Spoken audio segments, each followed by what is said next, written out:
Adam22 and No Jumper officially announced they're going broke. Welcome to the club, man. Welcome, just like the rest of us, huh? No, I'm kidding, but No Jumper posted a clip today saying that they will be getting rid of the office. They're going to let go of some of the staff members. They'll be downsizing, and it's kind of crazy because I remember specifically when No Jumper or when Adam22 got on Vlad, and he had said this. Well, last question. In an interview that you did, you actually said that you make $1 million a month with No Jumper. I mean, I'm gonna be real. $1 million gross would be a good month. You know, have we done more than that? Yeah. Do we definitely sometimes do months that are lower than that? Yes. But yeah, I mean, I think that that's something that, and especially when you throw Plug Talk in the mix. Okay, now we're talking. I have figured out a lot of different revenue streams stemming from. Now, this is a completely different tune than what I'm about to play for y'all next.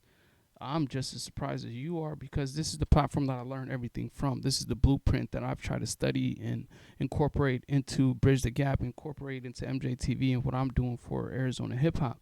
So for me to hear him say this, honestly, it hits home for me because I'm on the verge of I'm not going to say I'm on the verge, but I understand why people sell their soul in hip hop, man. I genuinely do. And I'm not on no judgmental shit, but I get it. Because when you do things righteously, bro, it ain't no support. It ain't no awards. It ain't no opportunities for trying to do things righteously, putting out a positive message and stuff like that. So when you see people progress throughout their career and their messaging starts to turn a different way, it's like, now I get it, you know. And I've never been a judgmental person, but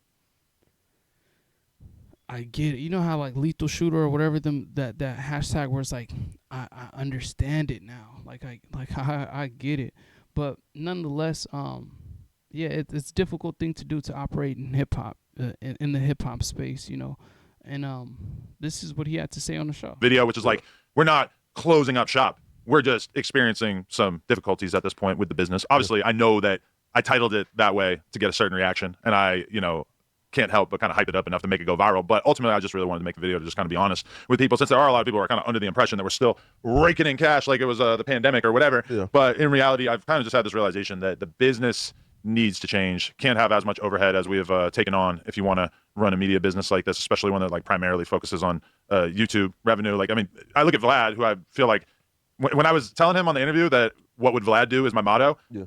What I was kind of saying without saying it was basically just the fact that when I look at Vlad's shit now, I'm like, oh my God, he's so smart because he doesn't even have his own studio. He has a studio that he rents out for whatever times he needs it throughout the week so that he can film interviews. Which makes sense. You don't own the room with the drums in it? No, it's shared with it's like a co-op type thing or something like that, where basically they're able to only use it for the hours that they need it. I'm pretty sure he's out of there at 4 and there's a band coming in right after the real practice. Jewish man. Very smart. Yeah. And I even looking at Vlad's thing, he rented a spot in New York and it just ended up, it's hard for him to celebrate when you just look at where he's at in life. 2022. I feel like you gave Yuri too much credit because now he's gonna have fun with this one.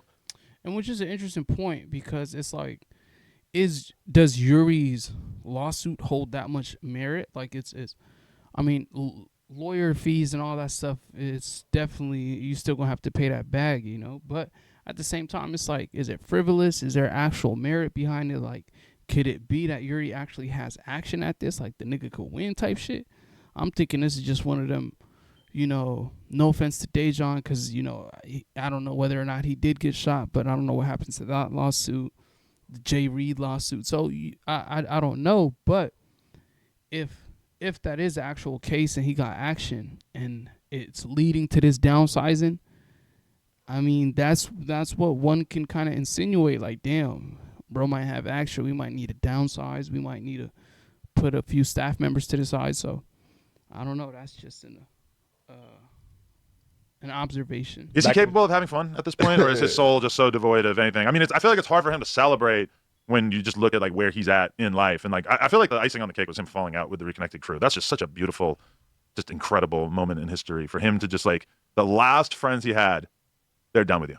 That's fucking amazing. I'm also all in favor of a lawyer get it and it would be done and we'd have it and would never go away again. Yeah. Okay. Maybe but you do got to realize though, once you get it back, you're on the list now. Because I got my shit back and my shit was gone. Okay. I was at the last building too though. Yeah. Unless right here. Wasn't, well, okay, yeah, you had the battle rap thing. Yeah, that's true. Yeah. It's S3. Yeah, because that's came what? Crazy.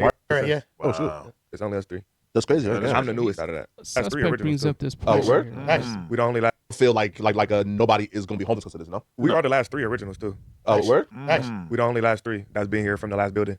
From that shit. era, yeah. Oh shoot. Wow. It's only us 3. That's crazy. Right? that's Yeah. I'm the newest out of that. Wait, I'm sorry. I was at the Okay. last building too, though. Yeah, It's only us 3 Unless right here. wasn't. Well, okay, yeah. Now that's interesting because y'all remember the Great Exodus? You know, we tighten it. It's all conversation, you know, and communication that we all supposed to have as business partners and homies. Like they say, don't mix the two, but you know, it's still a respect level you got to give motherfuckers. You know what I'm saying? Like I should be able to talk to you and I should be able to communicate with you, you know, without anything, without some motherfucker saying they got some type of fear. You know what I'm saying? Or you know, like a motherfucker just, you know, like a motherfucker ain't gonna, you know, take to it. But other than that, though, man, yeah. Other than that, though, man, you know, I think we made the right decision. It definitely was inevitable for us because we was already gonna make that move. You know, we was gonna make that move. It was already there for us. Duno was already like, hey, look, I'm like, Being like that. I need to. Oh my goodness, man.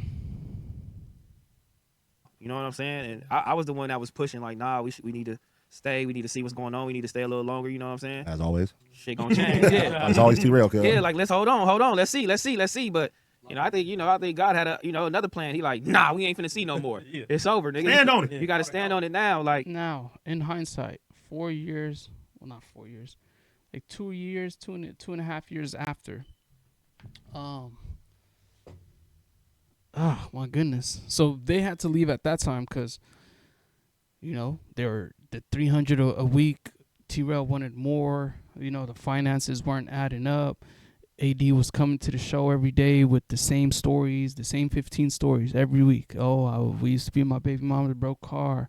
I used to do this. As you know, the same stories he wasn't willing to develop.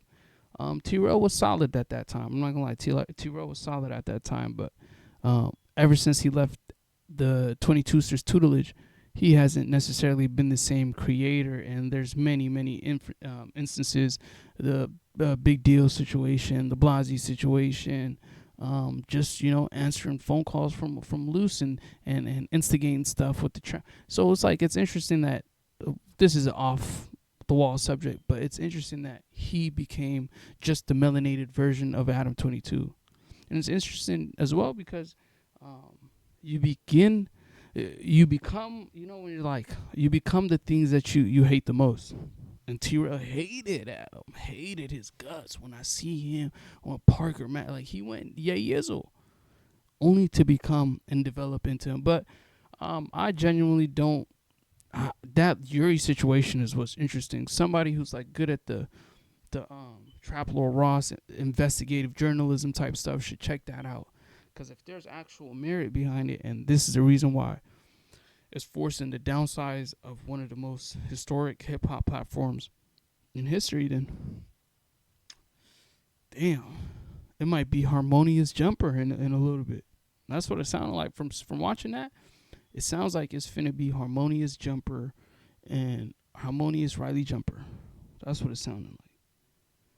Well, yeah, man. That's hopefully it's just another play. It's another, you know, attention grab or media grab. You know, there's money grabs and then there's media grabs. It's one of those media grabs, and they're all over everywhere. TMZ, this platform. So it's definitely making its rounds. But what do y'all think in the comments? Y'all think bro actually going broke? Because Plug Talk, I mean, you know, that whole industry garners in chili chicken. So, I don't know. Let me know what y'all think in the comments, man. Hit that like button and whatever that like button, share, whatever they be saying. The YouTubers and shit be saying. But, yeah.